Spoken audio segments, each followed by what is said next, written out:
primeiro livro dos Reis, capítulo 18, do 42 ao 45, nós vemos um exemplo de uma oração eficiente feita através do profeta Elias. 1 Reis 18, do 42 ao 45, nos diz: Elias subiu ao monte do Carmelo e se inclinou por terra, e meteu o seu rosto entre os joelhos, e disse ao seu moço: sobe agora e olha para a banda do mar. E subiu e olhou e disse: não há nada. Então disse ele: torna lá 7 vezes. E aconteceu que a 7ª vez disse: eis aqui uma pequena nuvem, como a mão de um homem, subindo do mar. Então disse ele: sobe e dize a Acabe: aparelha o teu carro e desce, para que a chuva não te apanhe.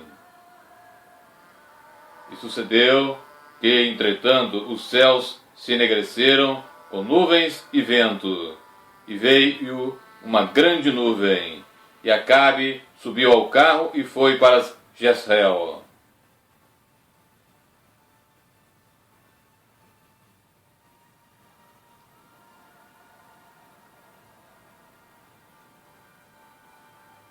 Foi empenho constante de Jesus, quando no seu ministério na terra, levar os seus discípulos a reconhecerem a necessidade de estarem continuamente em oração para cumprirem a vontade de Deus em suas vidas.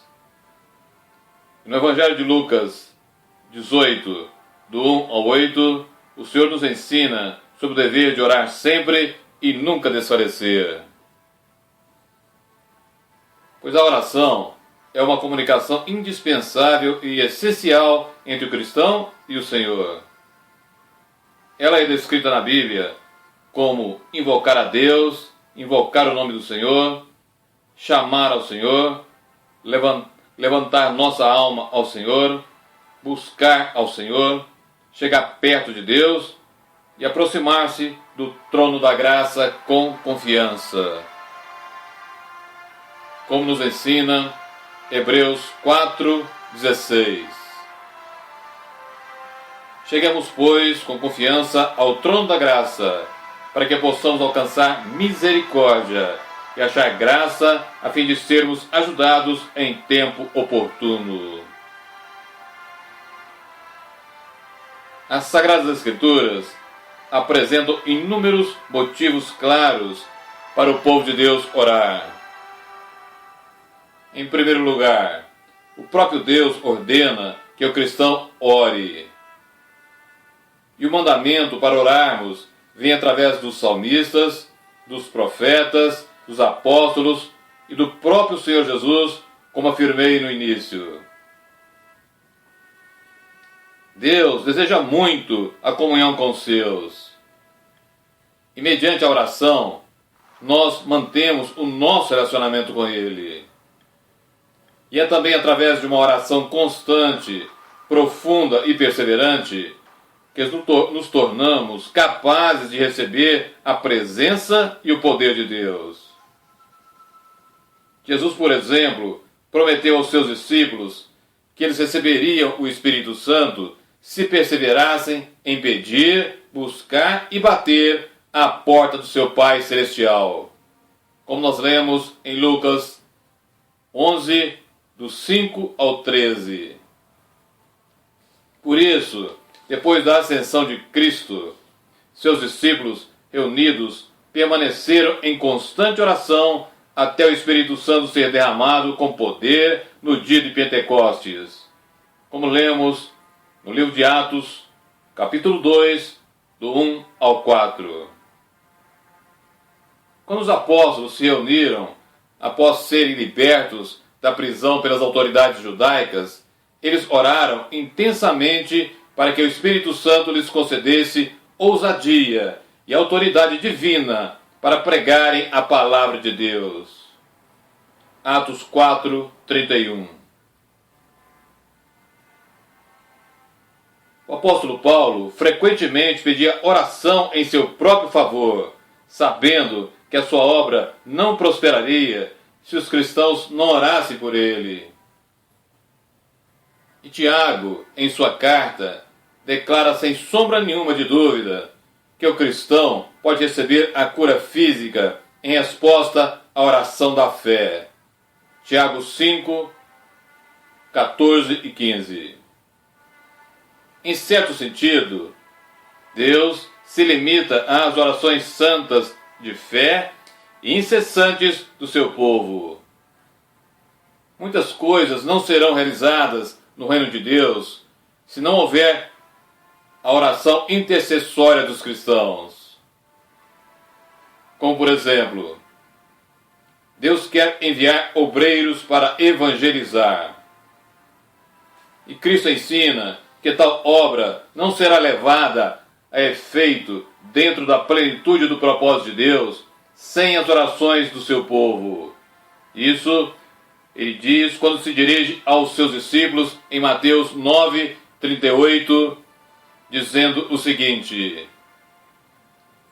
Rogai, pois, ao Senhor da seara que mande ceifeiros para a sua seara. Em outras palavras, o poder de Deus para cumprir muitos dos seus propósitos é liberado somente através das orações contritas do seu povo, em favor do seu reino. A primeira carta de João, capítulo 5, versículo 14, nos mostra que uma oração só poderá ser eficaz se for feita segundo a perfeita vontade de Deus. 1 João 5,14. E esta é a confiança que temos nele, que se pedirmos alguma coisa segundo a sua vontade, ele nos ouve. Uma das petições da oração modelo de Jesus, o Pai Nosso, confirma este fato, conforme nós lemos em Mateus 6, 10. Seja feita a tua vontade, tanto na terra como no céu.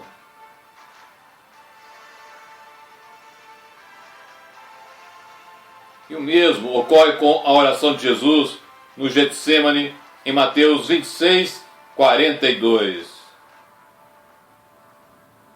Nós podemos ter certeza de que toda oração será eficaz se ela for realmente baseada nas promessas de Deus constantes da sua palavra. Elias tinha certeza de que o Deus de Israel atenderia a sua oração por meio do fogo e posteriormente da chuva, porque recebera a palavra profética do Senhor no capítulo 18, versículo 1 do primeiro livro dos Reis. E ele estava plenamente seguro de que nenhum Deus pagão era maior do que o Senhor Deus de Israel e nem mais poderoso.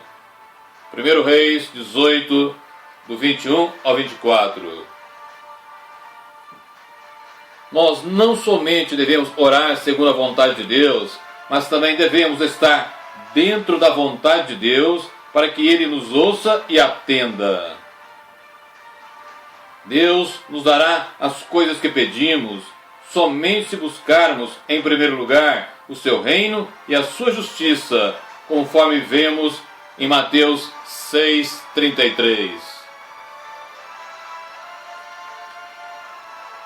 O apóstolo João declara em sua primeira carta, no capítulo 3, versículo 22, que qualquer coisa que lhe pedimos, dele a receberemos, porque guardamos os seus mandamentos e fazemos o que é agradável aos seus olhos.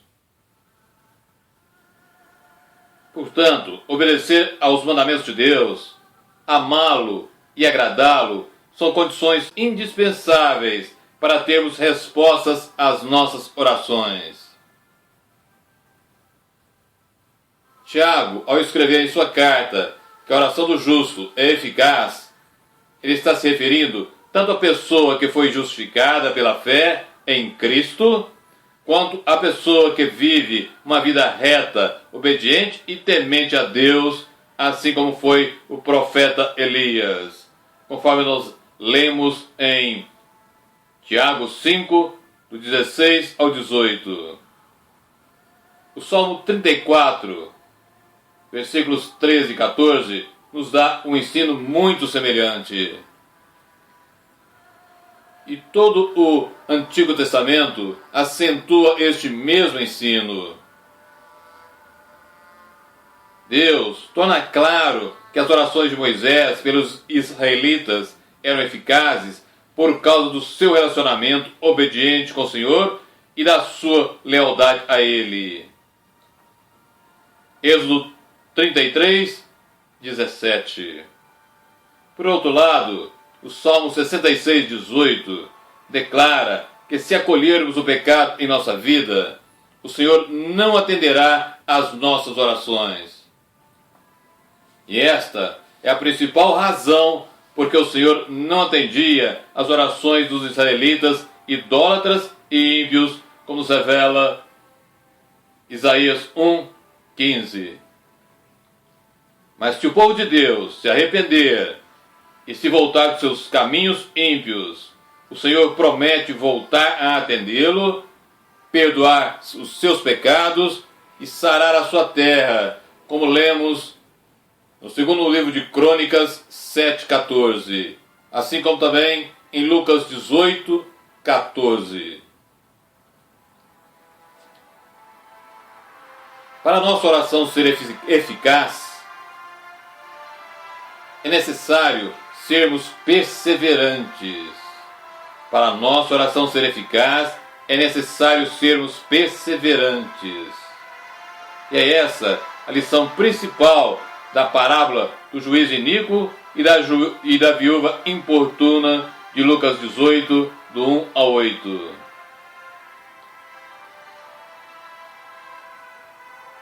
A instrução de Jesus: pedi e dar-se-vos-á, buscai e encontrareis, batei e abrir-se-vos-á, em Mateus 7, 7 e 8, e Lucas 11, 9 e 10, ensina a perseverança na oração. Jesus ensina a perseverança na oração. O apóstolo Paulo também nos exorta a perseverança na oração, como por exemplo, em Colossenses 4, 2 e 1 Tessalonicenses 5, 17. Os santos do Antigo Testamento também reconheciam a necessidade da perseverança na oração. Como por exemplo, Moisés. Foi somente enquanto ele perseverava em oração, com as mãos erguidas a Deus, que os israelitas venciam na batalha contra os amalequitas. Êxodo 17, 11. Veja também o caso do profeta Elias, no texto bíblico usado no início.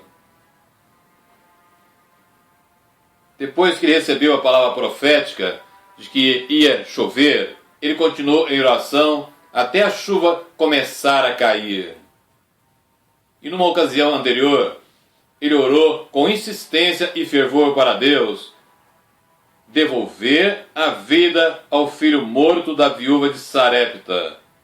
E ele fez isso até que a sua oração foi atendida, como nós podemos ler no primeiro livro de Crônicas 17, do 17 ao 23.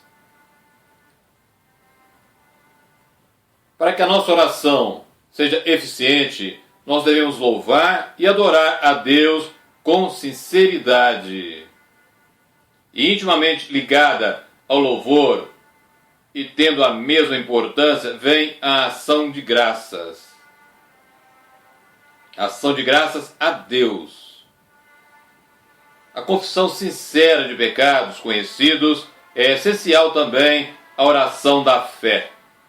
Isso nós vemos em Tiago 5, 15 e 16, no Salmo 51, Lucas 18, 13 e na 1 João 1, 9. Deus também nos ensina que devemos pedir de acordo com as nossas necessidades, pois está escrito em Tiago 4, 2 e 3, que deixamos de receber as coisas que precisamos, ou é porque não pedimos, ou porque pedimos por motivos injustos. Devemos orar também de coração pelos outros, fazendo então a intercessão. E qualquer coisa que a Bíblia revela como a perfeita vontade de Deus para o seu povo, pode ser um motivo apropriado para a oração de intercessão. O apóstolo Paulo, por exemplo, em muitas das suas cartas, fala a respeito das suas próprias orações em favor de várias igrejas. E não somente das igrejas, como de indivíduos. Como, por exemplo, 2 Carta aos Coríntios 13, 7, Filipenses 1, do 4 ao 11, Efésios 3, do 14 ao 19, e ao mesmo tempo, ele também pede as orações das igrejas por ele, pois ele sabe que somente através dessas orações é que o seu ministério terá plena eficácia. Jesus enfatiza muito a sinceridade do nosso coração, pois não somos atendidos na oração simplesmente pelo nosso falar de modo vazio, como nós lemos em Mateus 6, 7. Nós podemos orar em silêncio ou em voz alta. Podemos orar com nossas próprias palavras ou usando palavras diretas das Sagradas Escrituras. Podemos orar com a nossa mente ou podemos orar através do Espírito Santo, ou seja, em línguas, como nos revela a primeira carta aos Coríntios, capítulo 14, do 14 ao 18. Podemos, inclusive, orar através de gemidos, isso é, sem usar qualquer palavra humana, quando o Espírito de Deus intercede por nós com gemidos inexprimíveis, como nos mostra Romanos 8, 26 e 27.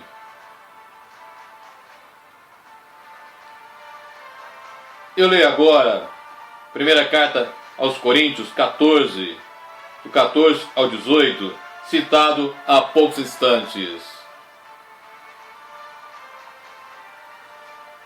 Porque se eu orar em língua estranha, o meu espírito ora bem, mas o meu entendimento fica sem fruto.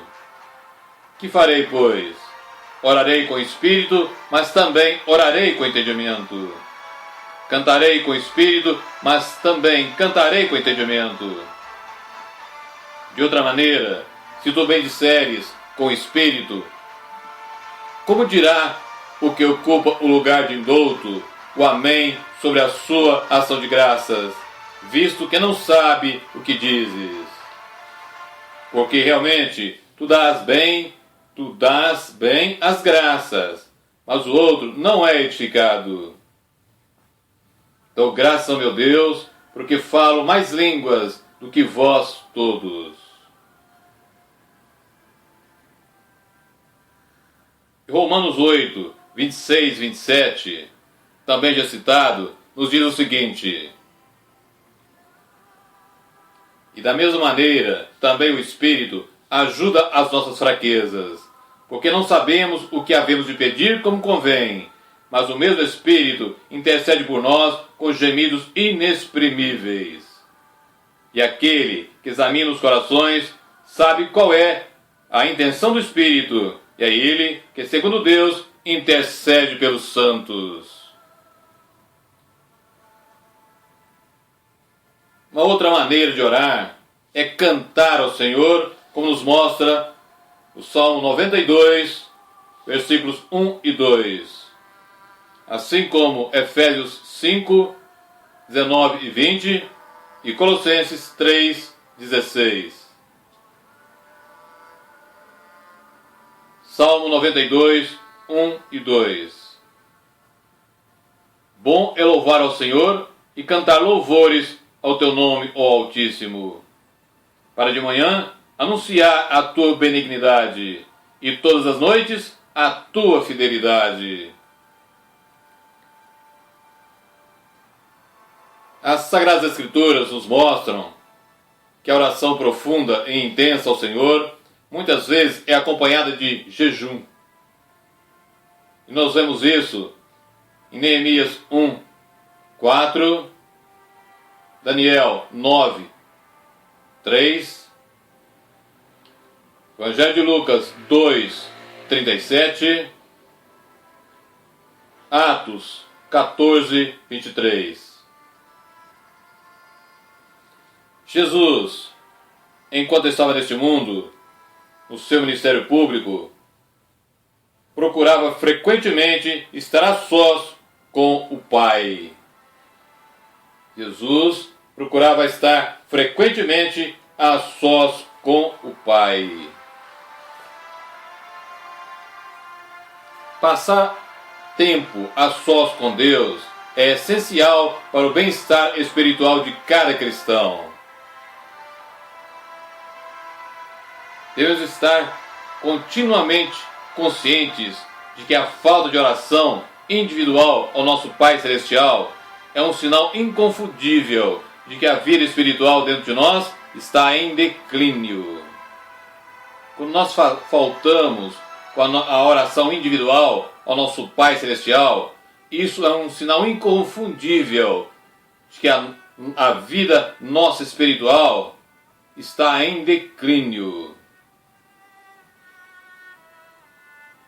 E se assim acontecer, devemos rejeitar tudo que ofende ao Senhor e renovar nosso compromisso de perseverar em buscá-lo e a sua graça salvífica. Pois nenhum conhecimento é tão importante para o cristão como a certeza de que tem a vida eterna. Eu repito, pois nenhum conhecimento é tão importante para o cristão como a certeza de que tem a vida eterna. Então, diante disso, todo cristão professo deve examinar a si mesmo para ver se a sua salvação é uma realidade presente. Veja o que diz sobre isso a segunda carta aos Coríntios, capítulo 13, versículo 5. Examinai-vos a vós mesmos, se permaneceis na fé.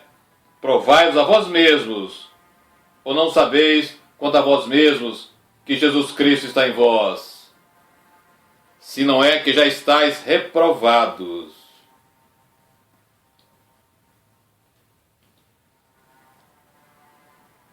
E no Evangelho de João 17,3, Jesus, orando ao Pai, afirma o que é a vida eterna, dizendo: e a vida eterna é esta, que conheço a Ti só, o único Deus verdadeiro, e a Jesus Cristo, a quem enviaste.